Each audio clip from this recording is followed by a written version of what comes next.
Salut à toutes et à tous, pas de surprise en ce vendredi 10 juillet sur les routes du Tour. Les équipes de sprinteurs ont tout fait pour contrôler la course, en particulier la Soudal Quick-Step dont la machine belge Tim Merlier n'a fait qu'une bouchée de ses adversaires dans les rues de Bordeaux. Il lève les bras pour la 7e fois de l'année, la 73e fois depuis le début de sa carrière, dans une chaleur presque tropicale sur les bords de la Garonne. Un sprint royal avec les tout meilleurs du monde en la matière. On s'est régalé. Et pour débriefer cette 7e étape du Tour de France, j'accueille nos spécialistes, les reporters du journal L'Équipe, qui vous font vivre la course au quotidien dans leurs articles et dans ce podcast. Bonsoir Julien Chénet. Bonsoir à tous. Bonsoir Lucas Rinx. Bonsoir à tous. Et bonsoir Éloi Touhaut. Bonsoir à tous. Allez, c'est parti pour le 8e épisode de l'Équipe du Tour 2026. Et comme tous les soirs, avant de débattre notre traditionnel tour de table, quelle image retiendrez-vous de cette 7e étape du Tour ? Tiens Luc, à toi l'honneur ce soir. Je vais retenir l'ambiance au village départ, à Ayetmo. On m'a dit que c'était la prononciation landaise, Ayetmo. Et on s'est baladé avec Éloi et je trouvais qu'il y avait vraiment énormément de monde, plus que les autres jours. Il y avait des petites fanfares, des maisons décorées, c'était vraiment sympa. Et puis derrière, une étape où on avait le temps de faire la sieste, le temps de profiter des paysages, puis 20 km dans le final qui était assez exceptionnel à suivre.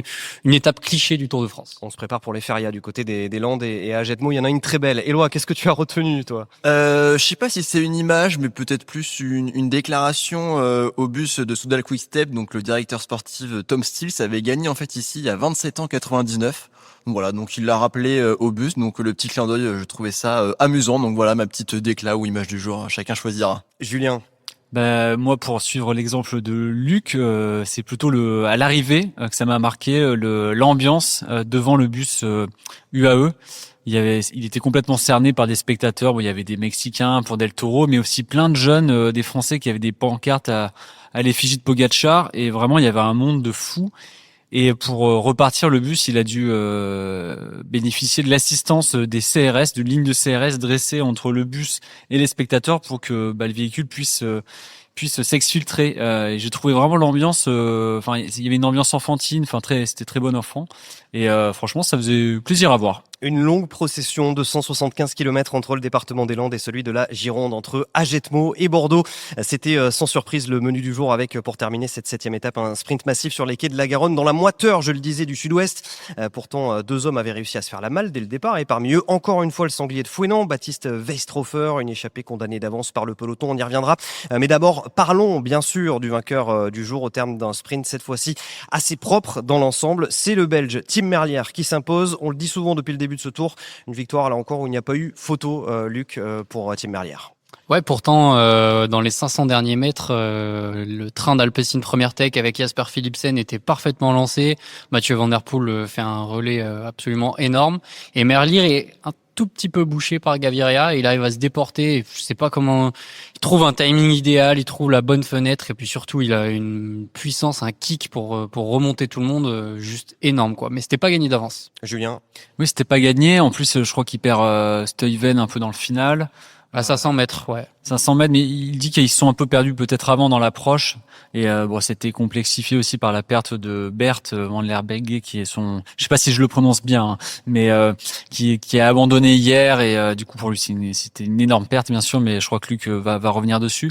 Et il était en 5e position quand le sprint a été lancé, donc relativement loin, pas dans la roue directement de Philipsen, qui lui, comme tu l'as dit, était parfaitement lancé chez Alpecin. Ils avaient rien à redire là-dessus.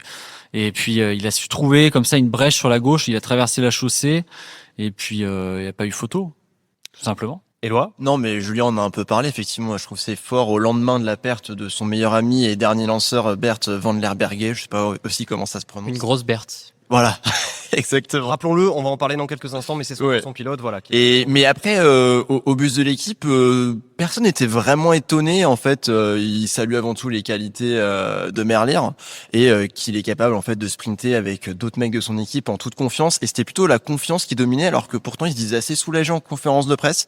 Donc un peu paradoxal, mais voilà, c'est vrai que c'est chouette de le voir gagner. Et c'est à l'image de sa saison assez réussie, malgré une reprise tardive. Il a eu une blessure à un genou, je crois. Deux genoux. Ouais. 2 genoux à l'intersaison. Il a repris au Grand Prix Jean-Pierre Montserrat, je crois, le 22 mars. C'est bien quand même pour Tim Merlier, déjà sa 7e victoire et certainement la plus belle. Ouais, je me souviens en plein hiver, là, quand il avait pas pu faire de cyclocross, parce que rappelons-le, il vient aussi du cyclocross et il aime bien en faire quelques-uns l'hiver, sans grande prétention, mais plus pour le plaisir. Et en janvier, il disait, bon, bah, j'avais mal à tel genou, maintenant j'ai mal à l'autre genou, voilà, je suis foutu, quoi. Et en fait, il était loin d'être foutu parce qu'il est revenu et il a montré très vite qu'il était le sprinter le plus rapide.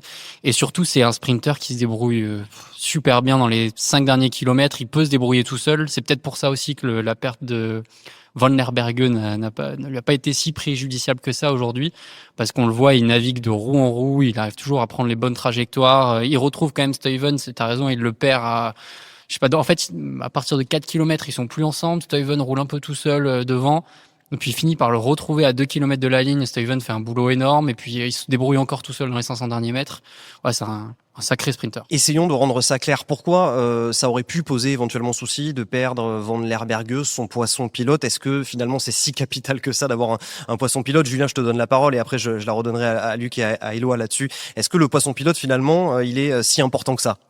Bien sûr, parce que, après ça dépend. Il y a des sprinteurs en fait qui ont vraiment besoin de quelqu'un pour se faire guider, et donc ils font une confiance totale à la roue dans laquelle ils sont placés devant. Et du coup, forcément, c'est une contrainte mentale en moins. Il y a juste à se focaliser sur le coureur qui est devant lui, parce que il sait que le travail qui va être fait va l'emmener, va faciliter on va dire son sprint. Et d'autres, par contre, préfèrent se fier à leur propre instinct. Merlier fait plutôt partie de la deuxième catégorie, mais après Berthe, je crois que je sais pas comment ils fonctionnent tous les deux, mais il me semble que il amène dans le final et puis après Merlier se débrouille un peu tout seul. Ouais, souvent Merlier a besoin de Van der Berge pour l'amener dans le dernier kilomètre et à partir de là, il se débrouille tout seul. Mais c'est vrai qu'ils ont une connexion assez spéciale, quoi. Ils sont meilleurs amis, ils se connaissent depuis qu'ils ont 12 ans, ils sont ensemble en chambre sur toutes les courses.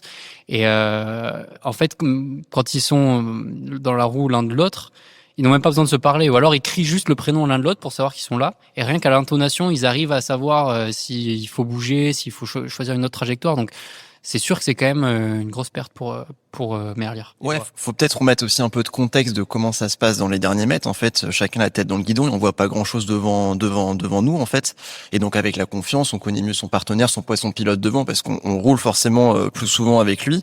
Donc là, comme l'a dit Luc, voilà, eux fonctionnent avec des cris, de l'intonation. Mais parfois, en fait, on sait comment le mec devant soi roule et on sait quand il est fatigué, mais on sait à quel moment, en fait, il va se décaler. Donc, plus on se connaît et plus forcément, ça facilite dans les derniers mètres le moment de lancer le sprint. Oui, puis on sait qu'il y a des poissons pilotes qui font gagner des sprinteurs et ils valent pas aussi cher que des sprinteurs, mais pas loin. Michael Morkov, il a été d'une aide assez exceptionnelle pour Cavendish pendant des années. Et on savait que Van der Poel aujourd'hui, si Philipsen est dans un meilleur jour, c'est lui qui fait gagner. Après, il le dépose un peu loin, à 250 mètres de l'arrivée. Et Philipsen, bon, il a peut-être pas ses meilleures jambes, mais il a dit qu'il avait des sensations plutôt ok. Tu vois son coup de pédale sur la ligne, enfin, il est très lourd, quoi. T'as l'impression il arrive plus à emmener son braquet. Alors qu'en début de sprint, il avait cette vélocité. Donc, je pense qu'il y avait peut-être 50 ou 100 mètres de trop pour Philipsen. En partie peut-être lié au fait que Van der Poel le lâche d'un peu trop loin et Philipsen manquait un peu de jambes aussi. Je pense que la question, c'est pas tant l'importance du poisson pilote. Je pense que le poisson pilote est crucial. C'est important d'avoir toujours au moins une personne sur qui s'appuyer dans les 3-4 derniers kilomètres. C'est vraiment beaucoup d'énergie économisée. La question, elle est plus sur l'utilité du train. Parce qu'on voit vraiment beaucoup de trains, de longs trains. On voit Cofidis. Et là, on les a vus. Ils enclenchent à 10-15 kilomètres et puis en fait, il y a plus personne dans les 3 derniers kilomètres. Et même Alpecin, aujourd'hui, super train, mais t'as raison, Van der Poel le lâche hyper tôt et Mads Pedersen en a parlé avant le Tour de France. Lui, il avait l'habitude avec Lidl d'avoir quand même un gros train. Cette année, il est obligé de se débrouiller presque tout seul ou avec Matthias Vachek. Et il disait qu'en fait, pour lui, c'était peut-être mieux parce qu'il aimait pas se retrouver comme ça à 200-250 derniers mètres en tête et se prendre tout le vent alors qu'il préférait revenir de l'arrière.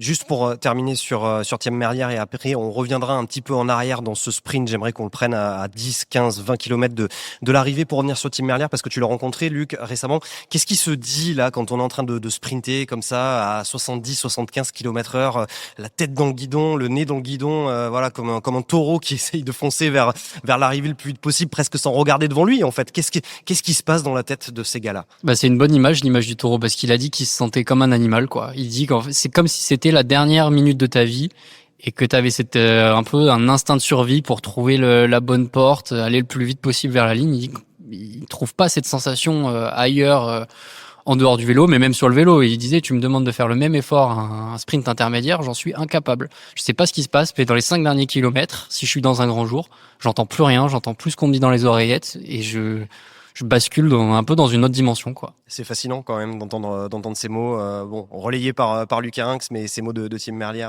Julien. Oui, ils sont câblés différemment, ces sprinteurs. Ils ont le goût du sang dans la bouche une fois qu'ils ont goûté à leur première victoire. Et après, c'est souvent ce cliché de ça, la gagne ou l'hôpital, mais c'est un peu ça quand même leur état d'esprit. Combien ont terminé à l'hôpital d'ailleurs ces dernières années? Oui, Je pense bien sûr. notamment sur le Tour de France 2021 à Caleb Ewan qui avait terminé à l'hôpital sur l'étape de Pontivy, mais bon, enfin bref, pas seulement sur le Tour de France d'ailleurs. Tout le monde n'est pas capable d'un tel engagement physique et certains sprinteurs perdent cette fibre-là au fil des années. La peur peut s'installer et ça peut. On sait qu'Arnaud Démare, en fin de carrière, il avait un peu de mal. D'ailleurs, on a de prendre ces risques-là et ça fait un peu penser dans cette mentalité-là aux descendeurs en ski alpin qui ont ce goût pour la vitesse et cette adrénaline qu'ils peuvent trouver nulle part ailleurs. Et parfois, la peur les rattrape. Ils sont plus capables en fait de mettre cet engagement-là. Ça me fait penser aussi à Fernando Alonso, je sais plus sur quel Grand Prix, qui disait qu'il dépasse, je ne sais plus quel pilote, et il disait j'ai pensé au fait qu'il avait des enfants et qu'il allait freiner dans ce virage. Et c'est un petit peu ça aussi qui se passe dans la tête des sprinters. Je pense qu'à aucun moment tu peux penser à ta famille, à ta vie. Tu penses qu'à une chose, c'est la victoire. Oui, parce qu'à partir du moment où tu y penses, en fait, à ta famille, nécessairement, tu vas un peu moins vite. Et c'est d'ailleurs quelques années Brian Cocard qui a raconté ça très bien, justement. Éloi, un mot à ajouter là-dessus? Non, mes compères ont tout dit. Forcément, pas de place trop au doute dans les derniers mètres. Sinon, tu réfléchis trop et je pense que ton sprint n'est même plus clair à la fin. Et je pense dans ces cas-là, vaut mieux foncer. Alors, je voudrais qu'on revienne sur ce sprint, parce que le premier à Pau était loin d'être un modèle du genre sur ce Tour de France. Aujourd'hui, les spécialistes auront vraiment apprécié le balai qui s'est mis en place à une vingtaine de kilomètres de l'arrivée. On ne sait jamais vraiment quand ça commence, mais bon, en général, on estime autour des 20-25 kilomètres. On a vu une vraie bataille stratégique, en tout cas, entre toutes les équipes. On en a brièvement parlé tout à l'heure. Juste, là aussi, je trouve que c'est vraiment je me tourne vers toi, Luc, parce que je sais que tu partages cette opinion. C'est un balai absolument fascinant à observer ce qui se passe. J'adore. C'est le moment, à 30 km de l'arrivée, faut mettre le réveil, sortir de la piscine et faut remonter voir la fin de l'étape parce que c'est juste impressionnant, en fait. Ces trains qui se bagarrent, la bataille physique, quoi. Mais vraiment, littéralement, les coups d'épaule qui se mettent. On voit encore à la fin, la Merlier et Van Der Poel. Quand ça frotte, c'est hyper impressionnant. Et j'adore suivre, je sais pas, il faut prendre un ou deux coureurs et puis on regarde de 15 km à la fin. Et on regarde tout le chemin, tous les efforts qu'ils ont dû produire pour arriver dans les 5 premiers, mais c'est juste spectaculaire. Julien? Il y a deux choses moi qui me fascinent, c'est à la fois cette montée en puissance, on sent la tension qui grimpe kilomètre après kilomètre, comme tu dis, ces frottements d'épaules qui s'amplifient, et aussi cet ascenseur en fait où il y a une sorte de vague en fait qui monte d'un côté, qui redescend de l'autre, et on voit que chaque place est hyper importante. Et puis cette explosion à la fin, c'est souvent principalement sur le Tour de France qu'on observe ça. Et puis il y a aussi la crainte de la chute où il y a cette tension à tout moment. Il n'y a pas d'autre moment où on a autant peur d'une chute qui pourrait survenir. Et tout ça mélangé donne effectivement ce spectacle assez unique. Éloi? Non, mais si on prend à 20 km c'est encore long et en fait il peut se passer plein de petites choses, par exemple sur la façon dont on prend un rond-point, un virage. Et là, il y en avait beaucoup. Et là, il y en avait beaucoup. Et donc en fait, c'est plein de petits éléments où on se dit, ça dessine déjà les trains des premières tendances qui peuvent donner des premiers éléments sur le sprint final. Et en fait, c'est tous ces petits éléments mis bout à bout à 19, 18, 17 km qui à la fin sont hyper intéressants intéressant à analyser. Moi, j'adore et souvent ça se fait en briefing avant sur quelle partie du rond-point faut prendre, soit à droite, soit à gauche. Donc c'est souvent super intéressant à voir. Même si là, on a vu plusieurs écoles, justement, on parlait tout à l'heure d'Alpecin qui est sorti du bois, mais à sa façon, j'ai envie de dire, au tout dernier moment pour Jasper Philipsen. Alors que Ineos et Cofidis, bon, finalement, Ineos arrive à placer Dorian Godon 8e, si je dis pas de bêtises, de cette étape, mais Ineos et Cofidis, eux, sont allés batailler très très tôt dans justement cette bataille de placement à 15 km de l'arrivée. On les a vus remonter en tête de peloton pour essayer de garder cette tête de peloton, quoi. Je pense que ce sont des équipes qui ne jouent pas la gagne. Ce sont des équipes qui veulent être dans le top 10 et assurer une place et qui savent que voilà, si on s'y prend trop tard, on a moins d'expérience, on n'a pas les équipiers pour vraiment se replacer dans les 2 derniers kilomètres. Et donc, pour assurer le top 10, il faut remonter aussitôt et être vraiment dans les 25 premiers à, je sais pas, 4-5 kilomètres de la ligne. Et on voit très bien la différence avec un Merlier ou même un Coy à Pau qui s'est débrouillé juste avec 1 voire 2 équipiers dans les 5 derniers kilomètres. Ce sont encore une fois, c'est des sprinters qui sentent des choses que personne d'autre ne peut sentir, quoi, qui savent prendre la bonne roue au bon moment. Enfin, je vois encore Merlier et c'est assez impressionnant, quoi. Il suit Coy parce qu'il sait que potentiellement, enfin, c'est comme ça que je l'interprète, mais il sait qu'il y a des courbes, donc Coy a très bien manœuvré dans les courbes à Pau, donc il le suit pendant 700, 800 mètres pour la principale courbe. Après, il voit qu'elle est Alpecin, mais il le voit mieux que nous à la télé, ce qui est assez impressionnant parce qu'on a une vue d'hélicoptère. Il prend la roue des Alpecin qui fait un train énorme dans la dernière ligne droite, et puis finalement il retrouve Stuyven, et en une fraction de seconde, les deux ne se sont pas regardés. Ils savent que Stuyven sait que Merlier est dans la roue et l'amène parfaitement aux 500 derniers mètres. Julien, un mot là-dessus, aussi sur la difficulté, peut-être on l'a déjà évoqué, à rester ensemble pour tous ces hommes-là pendant 15-20 kilomètres, y compris même dans les 5 derniers kilomètres. C'est très difficile, quoi. Ça frotte dans tous les sens. On voit des équipiers qui sont dans tous les sens. On voit parfois les sprinters essayer de chercher justement les roues de leurs équipiers. Et toute la difficulté, c'est de savoir surgir au bon moment. Quand Alpecin se met en place, on est à 2,4 km de l'arrivée, ils étaient 5. Et puis après, il y a un étage avec plusieurs fusées, enfin la fusée à plusieurs étages plutôt, je vais y arriver. Mais un étage avec plusieurs fusées, c'est pas mal ça. Mais pourquoi pas. Et donc, et malgré tout, quand tout semble se mettre en place parfaitement, on n'a pas l'assurance de gagner, même avec le meilleur poisson pilote du monde peut-être qui est Van der Poel, même avec peut-être le meilleur sprinter du monde Philipsen. On n'est pas à l'abri d'un grain de sable qui va faire dérailler ce train juste avant la ligne.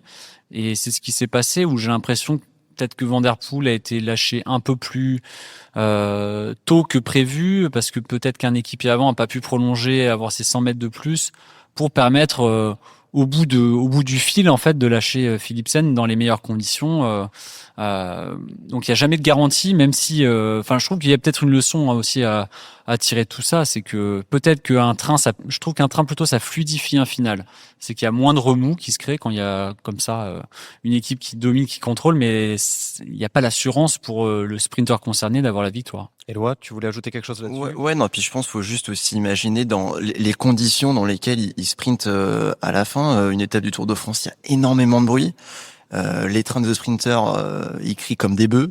Donc en fait aussi, c'est une ambiance qui crée l'excitation. Alors, je pense qu'il faut parfois aussi savoir fermer les écoutilles, on n'entend rien, mais toute cette ambiance, les freins qui couinent, les mecs à côté qui gueulent, ça crée en fait une ambiance pas possible et qui rajoute une certaine excitation et dans l'emballement final, quoi. Bon, j'espère en tout cas à ceux qui nous écoutent. Julien, tu voulais ajouter quelque chose? Non, pas du un tout. dernier mot. J'espère en tout cas pour ceux qui nous écoutent et qui se sont ennuyés aujourd'hui, qui regarderont le sprint, si sprint il y a samedi dans les rues de Bergerac avec un autre œil. Voilà. Oui, et puis on pourra toujours compter sur Baptiste Weistrofer pour faire le show Alors, avant. Là, tu me fais la passe décisive du siècle. J'allais y venir. Dans ce Tour de France, les baroudeurs condamnés à faire de la figuration, en tout cas sur les étapes de plat, comme à Pau. Baptiste Weistrofer a réussi à s'échapper dès le début de l'étape, cette fois-ci accompagné par Yacoub Outrouba de la Cara Rural, repris à moins de 18 km de l'arrivée. On a envie de dire à quoi bon pour Baptiste Weistrofer et en l'occurrence pour Yacoub Outrouba aujourd'hui de partir. Je crois qu'il a eu au maximum 1 minute 20 d'avance, malgré une échappée de, si je calcule bien, 160 km, 157 km. Elle est très loin à l'époque où on pouvait laisser partir un coureur avec 10-15 minutes d'avance et avec ce petit stress à la fin de se dire tiens, il reste 50 km, il a encore 6 minutes. Si le théorème de Robert Chapat s'applique, peut-être qu'il va aller au bout. Pour le rappeler ce que c'est une échappée perd en règle générale 1 minute tous les 10 km. Mais en vérité, un homme seul. Mais en pratique, c'est beaucoup plus parce que un homme seul, il peut pas faire le match face à un peloton comme ça, même avec cette règle-là. Je sais même plus où je voulais en venir. Mais aidez-moi. Je te demandais à quoi bon finalement. À quoi bon le prix de la combativité notamment. Oui, et notamment. puis le simple fait qu'on en parle maintenant, enfin ça met de la lumière sur son équipe qui malheureusement a perdu Arnaud Delis, n'a pas les meilleurs coureurs pour éventuellement triompher sur une étape. Et puis au fond de lui, Weishofer, il est assez lucide, bien sûr. Il le dit, quand je pars comme ça, je sais que c'est surtout pour faire le show et puis pour me montrer, profiter du bord des routes. Mais au fond de lui, il y a quand même une petite étincelle qui se dit, on sait jamais, on sait jamais. Mais oui, parce qu'on sait jamais, effectivement. Mais c'est vrai que on sait quand même beaucoup sur ce genre de coup depuis plusieurs années en tout cas, Éloi. Non, mais il l'a dit un peu au micro de France Télé. Je pense qu'il respecte aussi beaucoup le Tour de France et pour lui c'est aussi, je pense, l'âme du Tour de France de partir devant, de faire ses échappées, voilà comme tu le dis Luc, d'aller voir des paysages, de se faire kiffer. Et je crois que c'est même Bernard Hinault qui l'a félicité à la fin, pareil au niveau de la zone mixte pour cette envolée parce que je pense que c'est aussi ça l'âme du Tour de France. Ça permet aussi au grand public de découvrir des coureurs qui n'ont pas l'habitude de voir. Et donc moi, je pense qu'il a raison d'y aller. Et pas impossible qu'il y retourne encore demain. Oui, il a dit, il veut faire honneur à la fois à la course et à l'équipe. Et aussi, Weishofer, c'est un coureur quand même très particulier. Il a une endurance, une résistance qui lui permet de répéter ses efforts jour après jour. Je me souviens au Tour d'Oman, il s'était échappé, je sais plus si c'était la veille de sa victoire, il était déjà seul pendant toute la course. Et son directeur sportif, Mario Hertz, était venu le voir en mode mais t'es fou, qu'est-ce que tu fais? Il me dit non mais t'inquiète, là je suis en zone 2, je fais pas beaucoup plus d'efforts que si j'étais je m'ennuie et finalement là je suis en train d'être dans des zones d'entraînement quoi. Et il avait pas l'impression de griller des cartouches et la preuve il a pu s'imposer le lendemain. Donc je serais pas étonné de le revoir dès demain effectivement partir à l'avant. Oui, t'as raison parce qu'elles sont assez rationalisées finalement ces échappées-là. On le voit très rapidement, il fait vraiment son effort pour sortir, puis très rapidement il se cale sur un rythme de croisière qui lui permet de tenir 2-3 heures sans vraiment se fatiguer. Et éventuellement à 50 km de la ligne, là il augmente un peu, il commence à se cramer et ils le reprennent.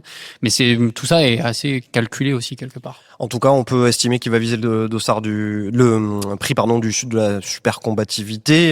Il a déjà 2 dossards de combatifs. Pour le coup, depuis le début du Tour de France, ça peut devenir son objectif. Allez, en plus d'une victoire d'étape éventuelle, Éloi. Oh oui, non, mais clairement. Puis il a aussi, il l'a répété, il a la chance que Intermarché Lotto lui donne aussi cette opportunité et la chance d'aller devant. Je pense que toutes les équipes ne le feraient pas. Et lui a cette carte-là à jouer. Donc forcément, je pense le prix du super combatif va être quelque chose qu'il va avoir en tête jusqu'à Paris. Et on le reverra devant. Un mot à ajouter là-dessus sur Baptiste Weishofer? Non, Éloi a été parfait. Eh ben merci. Voilà. C'était le dernier mot. Tu as été parfait, Éloi. Effectivement, merci à toi, merci Luc, merci Julien. Je vous laisse filer. Moi, je vous parle tout de suite de la 8e étape du Tour de France.